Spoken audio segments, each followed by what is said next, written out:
It's on the radar on Toledo's 100.7 The Zone. Local music is all around us, and we got a big show coming up this week with my guests at this time. I'm so excited to have these guys finally in studio. It's been a while. They're good buddies of mine. I have Ryan, a.k.a. Lion Hyena Killer, and Bino from the band Tropic Bombs. Gentlemen, how are we doing? Good. How are you doing, Pete? Good. Yeah. Bino, how are you? I'm a little chilly, but yeah, it's cold. Cozy once I got in here. Yeah, stuff Snowledo. That's what's going on. Yeah, Snowledo, Snowpocalypse, no more Mr. Nice Guy. I can go on and on for snow puns, but it's not. No way. It's no way, man. No, but this is not comedy hour. This is on the radar. Anyway, before we get started, it's a little fun fact, and you know Ryan over here is going to be a little bit modest, but kind of how on the radar start is. And a little fun fact, when I started on afternoons on here on the Zone about a year and some ago, the number one thing I wanted was a local music show. So I talked to the powers that be and everything. They're like, oh, maybe not right now and everything. Let's get you used to everything on air and everything. So I kept on pushing it, and then I did a little thing on our Facebook page, facebook.com/Toledo Zone, about what's your favorite band of 2014 so far. And then all of a sudden I get so many posts saying Tropic Bombs. And I'm like, what the hell is this Tropic Bombs such? And I look them up. I'm like, oh, okay, local band. That's cool. And then I got Ryan messaging me personally and going, hey, man, I'm so sorry. I didn't know it was going to blow up that much and everything. And I'm like, no, it's cool and everything. And then kind of snowballed because we started doing a little just Facebook-only local feature. And then Ryan and some of the members of Tropic Bombs came out for the chili cook-off a year ago and everything. And now we have On the Radar. And we wanted these guys to be here in the initial for On the Radar. And it couldn't happen because of scheduling and everything, but we finally got them in studio, and I'm pretty excited. So thank you for joining us once again for everything. Thank you. Now, Thanks for having us. Of course. Let's start off in the beginning. The big number one first question you probably have gotten asked many times: how did Tropic Bombs come together? Well, I guess it was back in 2009. We've all played in different bands over the years. All the members of Tropic Bombs. And it had been a few years for myself and my buddy John Hammond.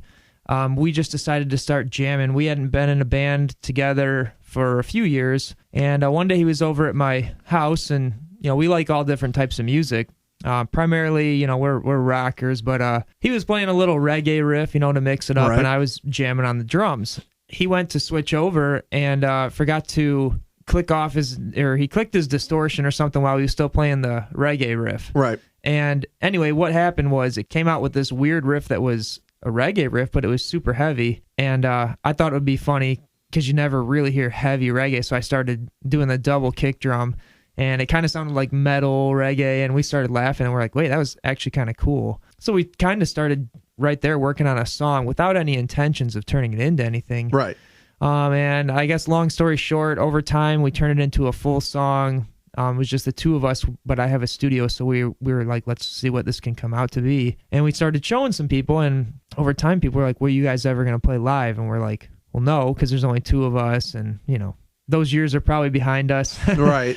And then finally, I had a friend who kind of said, I think you should. I think you should get some of your other guys. You guys know a lot of good musicians, and, see what sounds like live. And that's exactly what we did. We got Steve and Nick from Once Over. We got Bino here, who we've played, he's been in different bands back in the day that our old bands played with, and it kind of came out to be a really unique combination, and we took it live, and it worked, I guess. Yeah, it did. And it's for anybody who doesn't never been to a show, which you guys have a big following here in Toledo, which is pretty great. But if anybody's never been to a Tropic Bombs show, what can you describe to them? Like what can they expect from a show?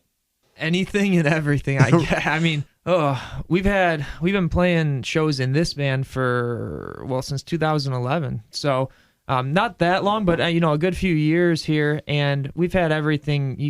We've had summer parties with beach balls flying at your face, right. Inflatable monkeys, people falling off stage. That would have been John Hammond at Music Fest. You ever been to the car dealerships that have those big inflatable tube men? Yeah. Okay, we had those our first Music Fest, and they were literally knocking down the ceiling from headliners, and we got asked to turn them off. It was funny, though.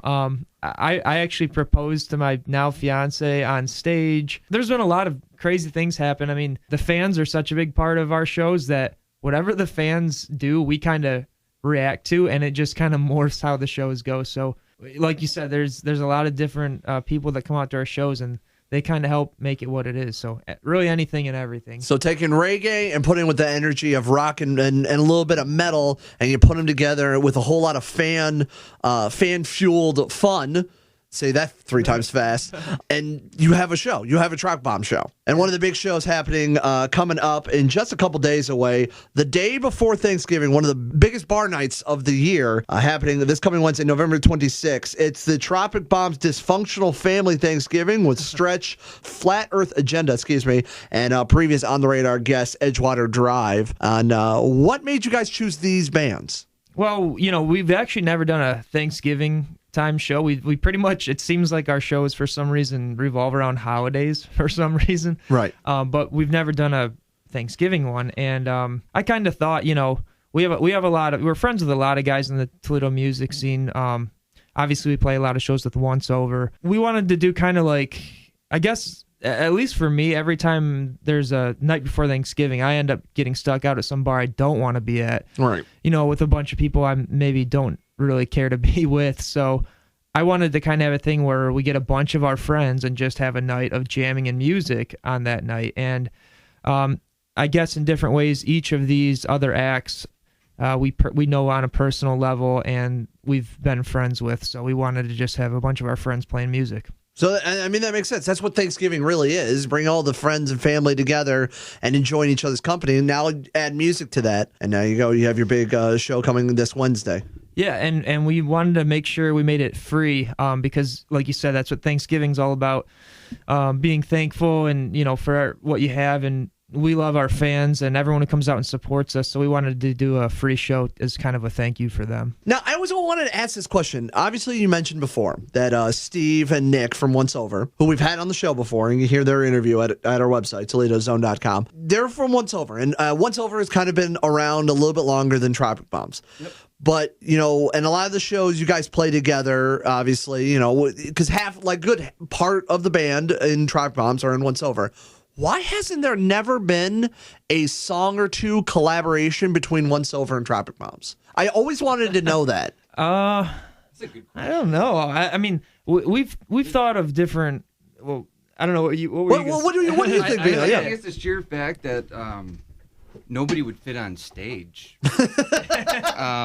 We had 6 people, and it was kind of a little cluttered and a little messy up there. Just the sheer fact of trying to move around, and maybe that's the reason why. But that's a really good point. Right. I always want to hear just interchange members. I think that maybe that's a great idea and a new venture. I feel like Steve, you may have started something. I hope to goodness I did, because I would love to hear, because I love Steve's screaming voice. Steve plays drums in you guys' band, obviously. So going from drums to singing and screaming, I feel like that's it'd be a very interesting gather, especially with the type of music you play. But you guys are a little bit more high tempo, reggae. They're basically rock and metal putting together. I feel like that just a song between both bands together would just be incredible. Yeah, thank you. First of all, I think that one of the main reasons is that I think we have talked about different things and ways to do something with that. And the only reason I haven't had Steve do a guest vocal spot on our CD is because he's our drummer. Yeah, right. So it's like he's already, you can't really guest vocal your own drummer. I mean, he could do backup vocals. You could. You could. A lot of bands do that. One thing we did do actually is on our new CD, which is called Return to Bomber Bay. Mm-hmm. The last song on the CD is kind of departs from our usual sound, I guess you could say, and it's a little faster and heavier and more along the metal lines. It's called A Fall of Rain, and it actually features Dave Ailing, who was the singer of Once Over when Steve was still drumming for Once Over. Right. So we did do that, but there could be plenty of ways we could combine and do something cool. I'm sure in the future you'll see something. Who knows when? But that's a good idea, Pete. I think so. If it gets big, this guy, as I point to myself, because you can't see it on radio, but you have 2 albums out. Yes. One's a full album, one's an EP. Nuclear Honeymoon and Return to Bomber Bay. What went into these albums? Obviously a lot of time and work. We record everything ourselves. I do all the tracking, and we get everything laid out, and then we take it over to Steve, and he does the mixing, puts the effects on them, make sure they're nice and thick. So I mean, it's just a lot of time. Obviously, it takes time writing the songs, but it takes months and months and months to record. Do all the artwork. Yeah. That's another thing. We did a lot of the artwork ourselves. We had people like Nick, our bass player's wife, Emily, taking photos. To do some of the insert art, but just so much time and effort. But it's all worth it in the end. I know the full length.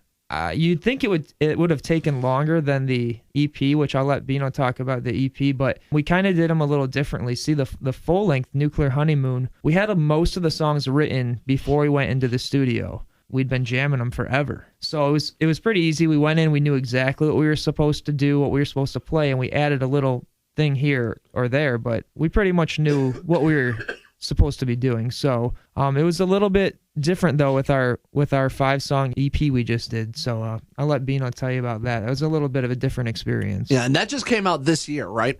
That's correct. All right. The EP, it was kind of a challenging creative process because we were considering certain expectations that our fans had for us and our sound and how we kind of treated music, and losing John in that process, and he had moved on for his own, career endeavors, kind of lost like the heartbeat of our band in a way. I mean, he started the band and he kind of set the basis for our sound and how we organized everything. So Brian made me step up to the plate and just hand out a handful of songs to the fans, because I know they're itching to hear something new, but also keep it in mind that kind of sound we developed. And so, I mean, it was a fun process for me to kind of expand my creative ability and to meet these certain expectations, but also being honest with myself and writing stuff that I really enjoy, and that is like it's honestly coming from me. I'm not just writing it purely for somebody else. So that whole process was interesting in stylistically what I was,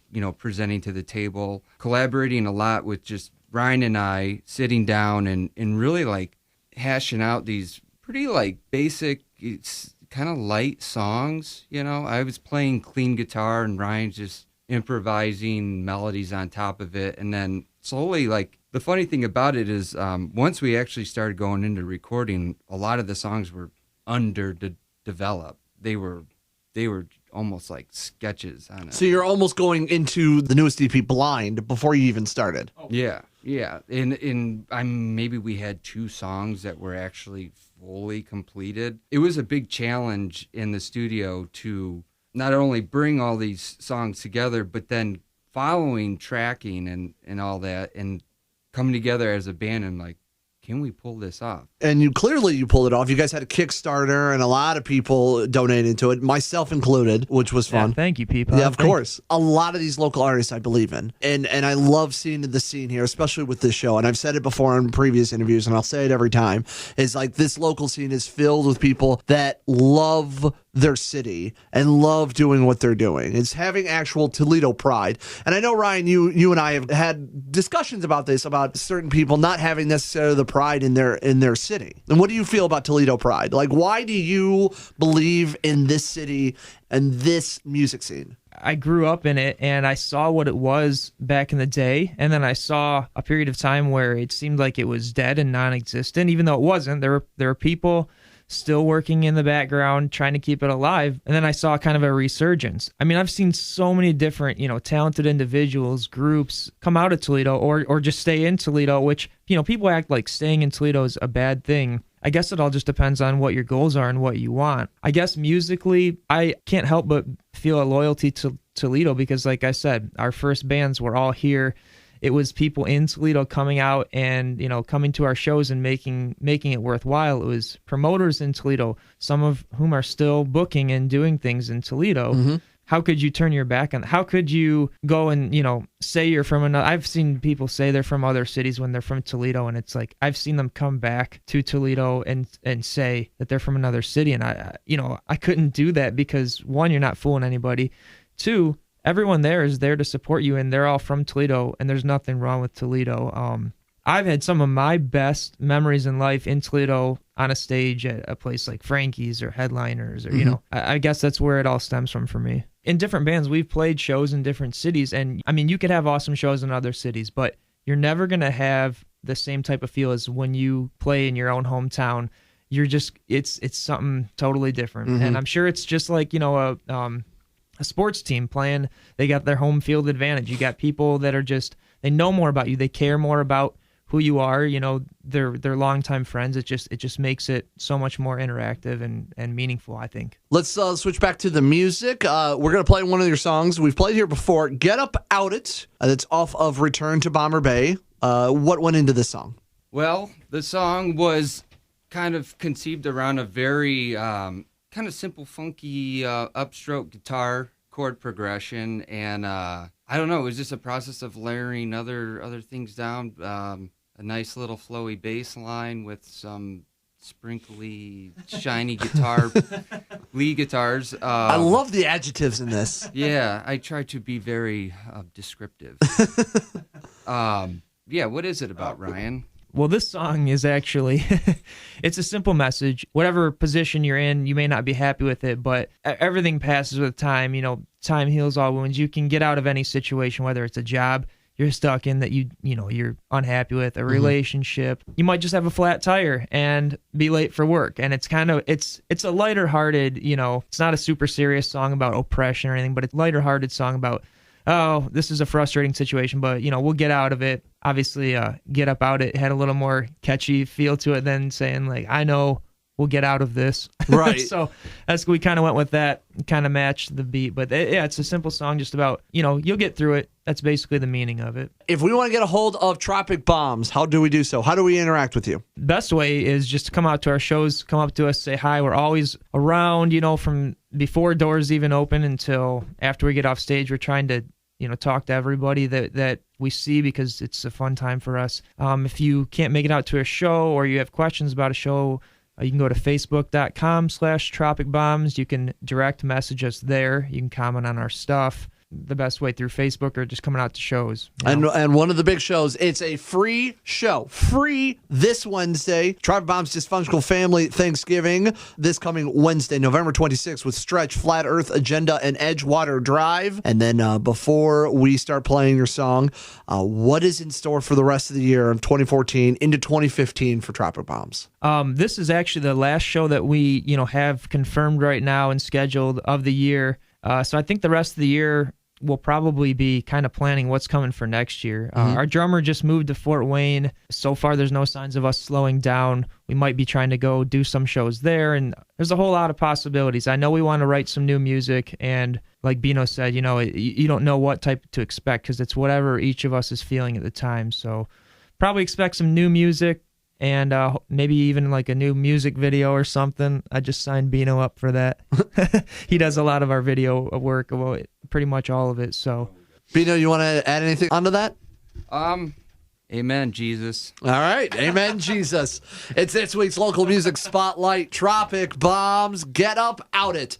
It's on the radar on Toledo's 100.7 The Zone.